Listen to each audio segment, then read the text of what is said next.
You're listening to That Home Loan Hub. I'm Zibuni Salimova, here to make home loans and property investing simple, smart and stress-free. Let's get you closer to your property dreams. Property Cycle episode. I've got James back in the house. Hello, James. Buongiorno. It's been a while since I had you in. I know. And today we're going to talk about the property cycles. Yeah. I think you're just into cycling. And Sorry, I got that topic wrong. We are talking about road cycling today.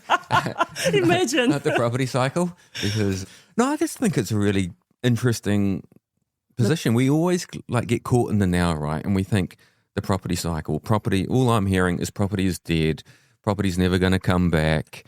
And, this is the same thing we heard a number of years ago about, the share market, the financial market. So these things go in cycles. To me, it feels like we're at the bottom of the cycle. It's a really good time to be buying a property if you're a first-home buyer. And interest rates are reasonably low historically, and prices are way off their peaks, especially in our region, maybe off 25 to 30%, Wellington and Kapiti. And, they're down in Auckland now. And even the South Island is flattening off a wee bit. So I feel like that we are getting near the bottom of the cycle.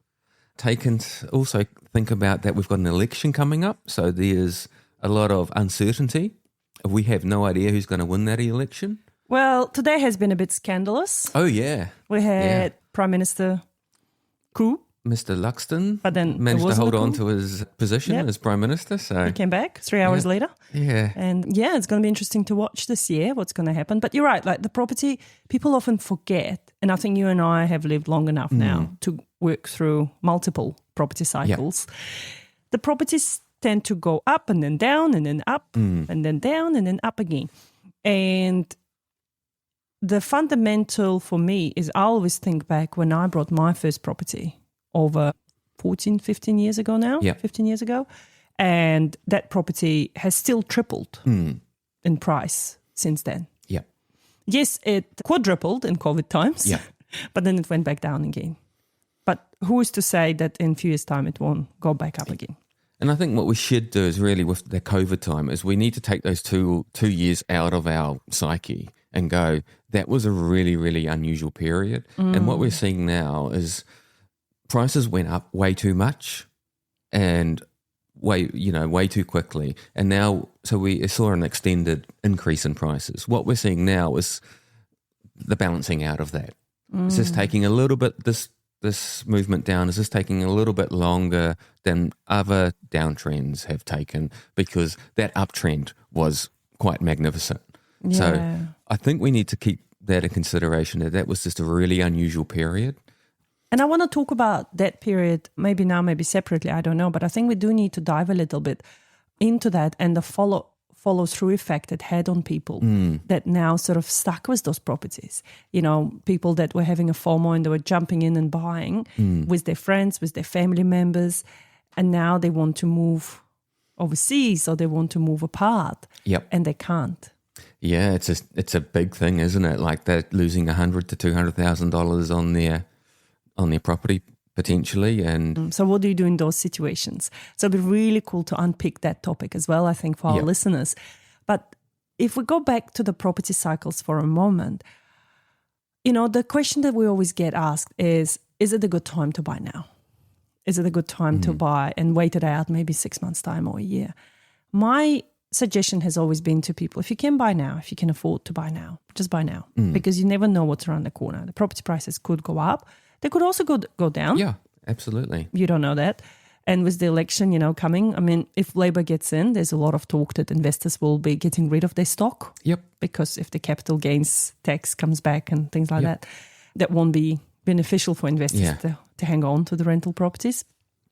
But I don't know. What are your thoughts? Well, certainly, from what I understand, capital gains tax is that in other places where there are capital gains tax, such as Australia and on property and places like that, has really no impact on the value of properties over time.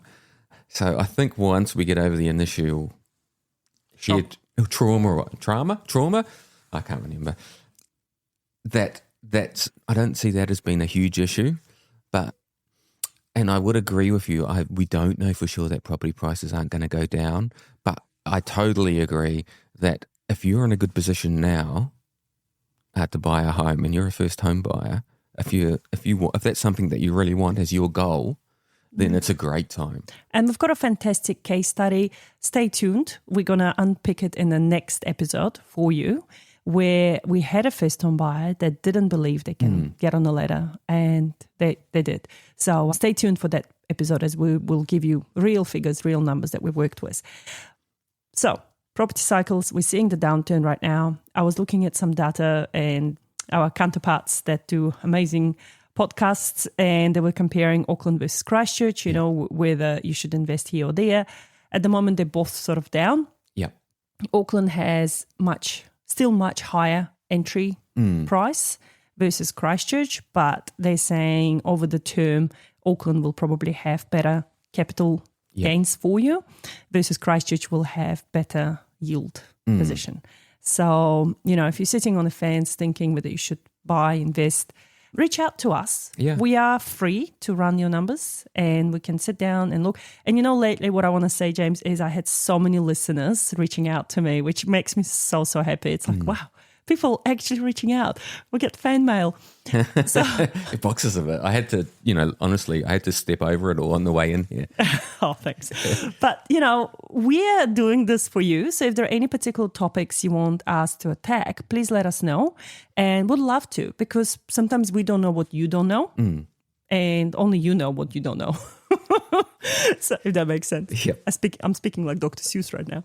So reach out. We'll be able to help you and run some numbers for you and see where is the best place for you to go, whether you're buying, whether you're selling, whether you're looking to hang on to a property. Done a lot of those at the moment as well. Talking about the property cycles is a lot of my clients that can buy next one and still hold on to the existing one. We're just holding on to them. And then we can sell them in 12 months' time or 18 months' time when the property market... I'm certainly meeting with a lot of sort of older people as well that they have more than one property and they're looking to sell one of their properties for their retirement, but they're looking at other options because it's not a great time to be selling their house. But one thing, if you are really interested in following where the property cycle is at, one area of the economy to look at is net migration. So if what we're seeing in Australia is house prices really come off the boil over there, and we tend to attract more net migrants when we keep more of our own people and we attract more internationals when Australia's not doing so well. So when they come off the boil, New Zealand looks better comparatively speaking. So keep an eye on net migration. That's beginning to pick up. And that, of course, has quite a big impact on house prices here because it increases demand over time. So that's something to keep a lookout for. But that is a bit of a political, football. We'll leave politics out of this episode. Awesome, James. Thank you so much. Lovely to have you. And let's do our next one. So guys, stay tuned. We're going to do a case study for you. Thank you. And that's a wrap on that Home Loan Hub. Don't forget to hit subscribe and join me next time for more property tips and tricks. Your next smart move starts here.